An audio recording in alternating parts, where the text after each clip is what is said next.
Salam əziz dostlar. Bu günləri sizə poeziyada ideya və hisslərin aşılanması mövzusundan bəhs edəcəyik. Deməli, poeziyada ideya və hisslərin ifadə olunmasının da özünə məxsus növləri vardır ki, şair öz hisslərini emosiya, intellektuallıq, rasionallıq, ideoloji, eləcə də reflektiv formada çatdıra bilər. Müxtəlif dövrlərdə insanlarda və toplumda olan avtomatizm olsun, rasionalizm olsun, irrasionalizm və yaxud da intellektualizm ön planda olduğu üçün bu birbaşa olaraq da ədəbiyyata təsir göstərmişdi. Vaxt itirmədən keçək elə rasional poeziya haqqında danışaq. Bu poeziyanın ən önəmli örnəyini biz fransız klassisizminin ən böyük nümayəndələrindən olan Nicolas Boileau-da görməkdəyik. Ki Nicolas Boileau demişdi ki, şair gərək ağlın səsini dinləsin. Çünki qafiyə idrakin səsinə daha yaxındır. Deməli, Avropada 17-ci əsrdə yayılan klassisizm cərəyanının ən əsas şeir növü olan rasional poeziya Nicolas Boileau tərəfindən işlənmişdi. Boileau'nun poeziya sənəti kitabına istinad edərək onu söyləyə bilərik ki, şeir yalnız əqlin məhsulu olmalıdır. Əql olmadan poeziya olmur. Barokkodan əmələ gələn Precionios, yəni ədalı ədəbiyyata qarşı çıxan Boileau, şeirdə ağlın və fikrin tərənnüm etməsini müdafiə edirdi. Bu da özü özlüyündə Descartes-in rasionalizm fəlsəfəsinə referans hesab olunur. Eyni zamanda Boileau Horace-yə istinad edərək söyləyir ki, şeir həm zövq verməli, həm də məlumatlandırmalıdır. Biz Azərbaycan ədəbiyyatında klassisizm cərəyanını tam formada müşahidə eləməsək də, rasional poeziyanı müxtəlif formalarda müşahidə eləməkdəyik ki, həmin o növlərdən satiranı, nəsihətnamələri, qıfılbəndləri nümunə göstərmək olar. Ki, qeyd olunan şeir janrları da daha çox oxucunu düşündürməyə, öyrətməyə meyl etmişdi. Satiradan, misal üçün, Sabirin Oxutmuram əl çəkin satirasına, məsələn, oğul mənimdir, əgər oxutmuram əl çəkin, eyləməyindən kəsər oxutmuram əl çəkin beytində daha çox oxucunu satira vasitəsilə, öldürücü gülüş vasitəsilə düşündürməyə çağırmışdı və yaxud da Xaqani Şirvaninin Gənclərə nəsihətdə fitnə törətmə, ey fitnəkar cavan, fitnədir elləri dərdlərə salan beytində gəncləri daha çox nəsihətlə, öyüdlərlə düşündürməyə, onları pis işlərdən uzaqlaşdırmağa, yaxşı işlərə dəvət etməyə çağırmışdı. Və yaxud da Aşıq yaradıcılığında Aşıq Ələsgər və Aşıq Bəhramın burada dəyişməsini misal vermək olar. Misal üçün, Aşıq Ələsgər deyir ki, məğrurluq eləyib ustadam deyən, o hansısa ağacdır, tağı yeddidir. O ağacdan bir quş yuva salıbdır, çarpa sinəsinin dağı yeddidir. Ki, Aşıq Bəhram buna belə bir cavab verir, deyir ki, ustadam deyənlər məğrur olmasın, cəsəd damarlarının səddi yeddidir. Sinə yuvasında məskən salıbdır, ürək bir quş olsa pəri yeddidir deyə bir cavab vermişdi ki, biz bu örnəklərdə rasionallığı və düşüncəni müşahidə etməkdəyik. Rasional poeziyadan sonra biz ideoloji poeziya haqqında danışa bilərik. Biz ideoloji poeziyanı ədəbiyyatda müxtəlif dövrlərdə nasionalizm, yəni milliyyətçilik aspektindən, feminizm aspektindən və sosializm, yəni sosialist realizm aspektindən müşahidə eləməkdəyik.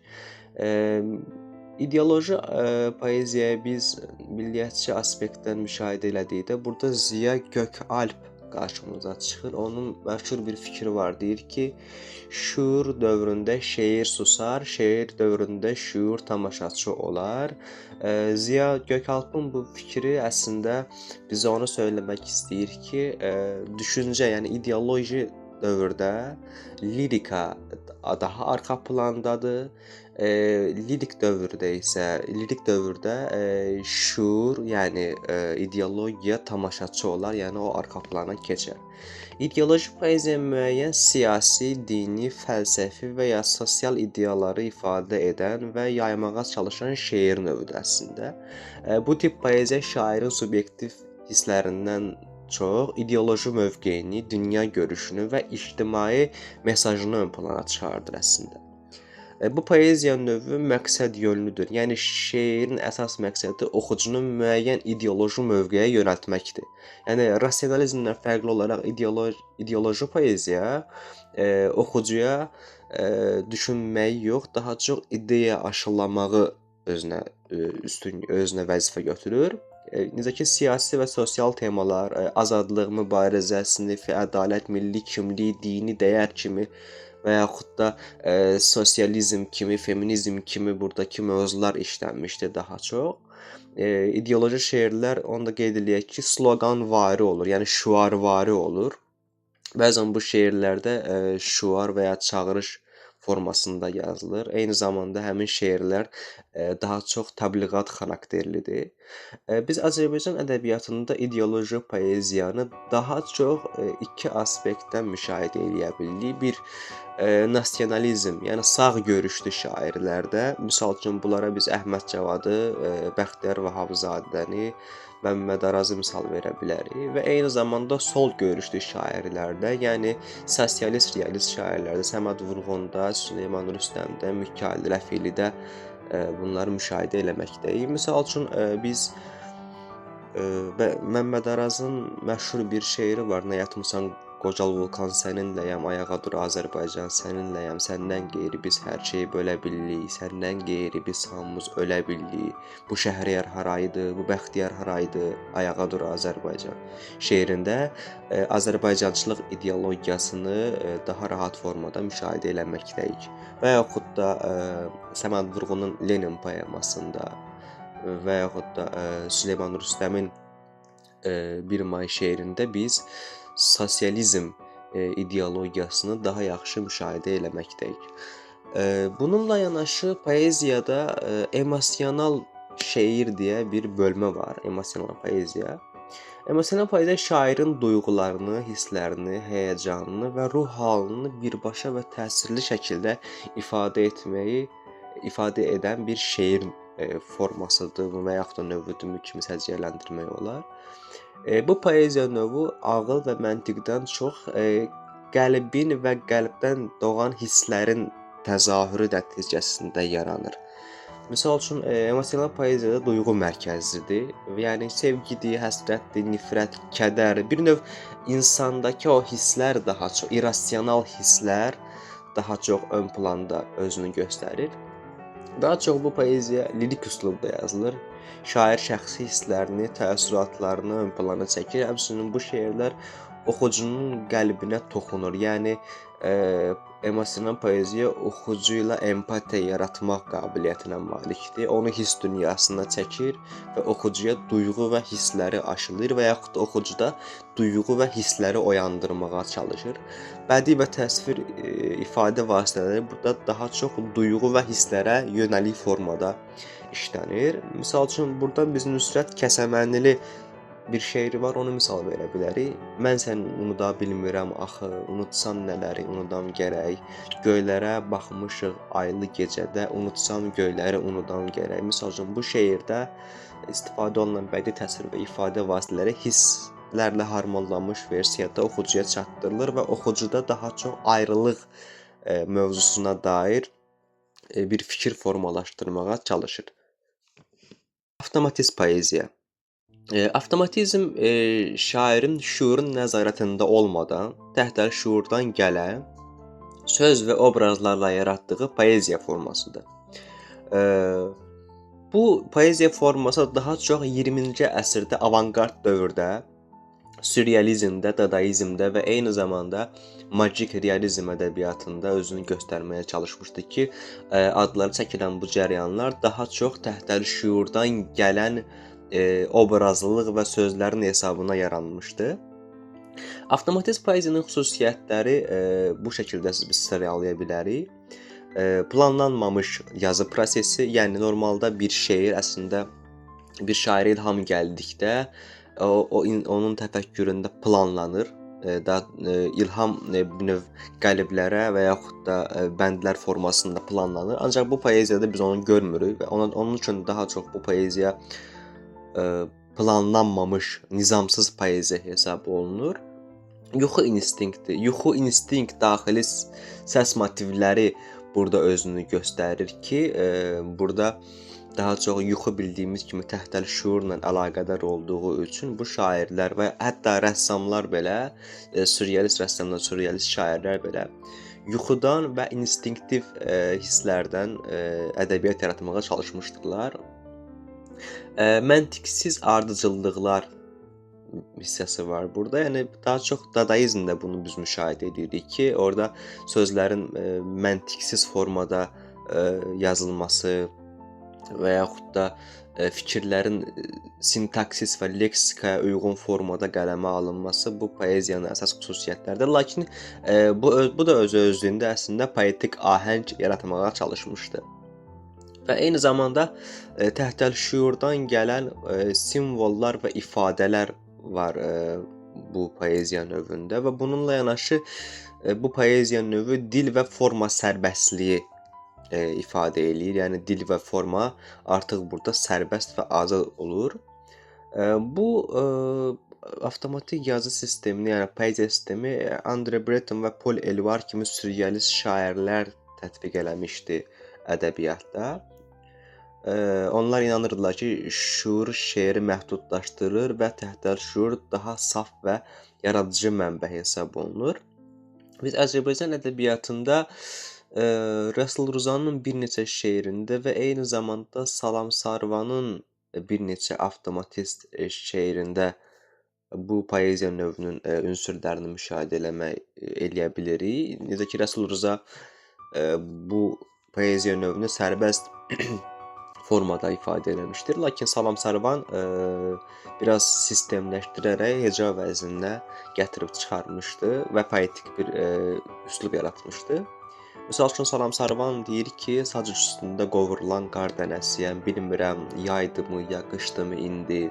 Allah, mən içimi yedim, qutardım, bu dəri süfrəni yığışdır indi. Atsana bu ağır çəki ilə məni, yarı ruh, yarı can bölüb atsana, bu yer kürəsini çəkməmin altından bir lopa palçıq tək silib atsana. Bu şeirdə biz metaforlar daha çox ön plandadır ki, avtomatik poeziyada və eyni zamanda əksər modernist, avangard cərəyanlarda biz metaforun varlığını daha çox müşahidə edirik ki, Salam Sarvanın yazdığı bu şeir də bizə görə avangard şeiri hesab olunur və metaforlarda təhtəl şüurdan və yaxud da instinktivlikdən gələn avtomatik metaforlar hesab olunur. Bununla yanaşı avangard dövrün bir digər şeir versiyası da reflektiv poeziya hesab olunur. Bu poeziyanı Thomas Eliot səciyyələndirib, işləyib, hətta tənqid də eləyib reflektiv poeziyanı. O deyir ki, reflektiv şeir yazanlar reflektiv şeir yazanlara qəsd eləyərək deyir ki, onlar düşündüklərini, gülün ətrini hiss etdikləri kimi dərhal hiss etmirlər. Thomas Eliot belə bir başlıqla kitabına, yəni The Metaphysical Poetry kitabına giriş eləyir. Və bu kitaba istinadən onu deyə bilərik ki, o şairləri daha çox iki qrupa ayırır. Reflektiv və intellektual şairlər. Reflektiv şeir, reflection sözündən gəlir, yəni düşünmək, özünə baxmaq, təhlil etmək deməkdir. Bu poeziya şairin daxili aləmini, düşüncələrini, həyatla bağlı müşahidələrini ifadə edir. Adətən belə şeirlərdə duyğular var, amma onlar təhlil olunmuş, düşüncəyə çevrilmiş formadadır. Fəlsəfi introspektiv, sakit və müşahidəçi ton daşıyır. Eliota görə reflektiv şairlər düşünürlər, amma düşüncələrini duyğu ilə birləşdirə bilmirlər. Yəni fikirləri poetik təcrübəyə çevirmədən interpretasiya edirlər. Yəni onun izahını verirlər. Qısacası duyğu ilə düşüncə arasında canlı əlaqə olmur. Yəni Thomas Eliot bu şəkildə ifadə edir ki, reflektiv şairlərdə duyğu və düşüncə arasında canlı əlaqə olmur. Və o söyləyir ki, reflektiv şairlər adətən fikri hissə çevirmədən, hissə çevirmirlər. Bu da düşüncənin abstrakt qalmasına gətirib çıxardır. Və Eliot deyir ki, ən ideal şeir, Eliot üçün ideal şeir reflektivlik və hisslərin bir yerdə harmanlanması, bir yerdə birləşməsi ideal şeir yaradır. Onun üçün ideal şeirin düsturu budur. Bəs burada sual meydana çıxır ki, intellektual poeziya nə olan şeydir? İntellektual poeziya olurmu ümumiyyətlə? Ki Thomas Eliot bayaq dediyimiz kimi şairləri reflektiv və intellektual olmaq üzrə iki yerə bölür. İntellektual poeziya ağlın, fəlsəfi düşüncə, elmi anlayışlar, mədəni fikirlərə əsaslanan şeir formasıdır. Bu poeziya duyğu ilə yanaşı ideya və idrakı ön plana çıxarır. Şair burada sadəcə hiss edən yox, həm də düşündürən və analiz edən bir varlıq kimi çıxış edir. Eyni zamanda oxucuya da o fikirləri ifadə edir ki, yəni oxucu da artıq burada həm hiss eləsin, həm düşünsün, həm də analiz eləsin. Azərbaycanlı ədəbi tənqidçi Elnarə Akimova bu poeziya növünü bu şəkildə izah edir. Deyir ki, intellektual poeziya elmi informasiya, fəlsəfi düşüncə və bədii təfəkkürün birləşdiyi poetik modeldir. Mətnlərdə elmi nəzəriyyələr, fəlsəfi ideyalar və simvolik obrazlar bir araya gəlir. Bu yanaşma Əli Şirin şükürlüyünün yaradıcılığında özünü bariz formada göstərir. O, ədəbi supermatizm adlı poetik fəlsəfi istiqamətin müəllifidir və şeirlərdə supermatizmdən doğan riyazi, həndəsi və eyni zamanda fəlsəfi strukturları poetik mətnə çevirir. Lakin bu o demək deyil ki, bütün intellektual əsərlər supermatist rol oynamalıdır.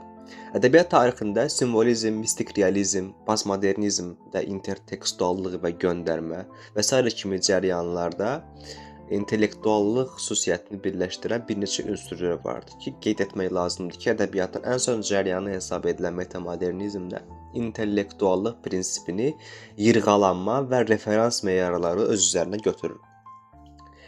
Bir neçə tənqidçinin fikrini biz burada sizə çatdırmaq istəyirik. Azər Turan intellektual poeziya haqqında deyir ki, intellektual poeziya rasional düşüncəyə qarşı poetik üsyan kimi çıxış edə bilər.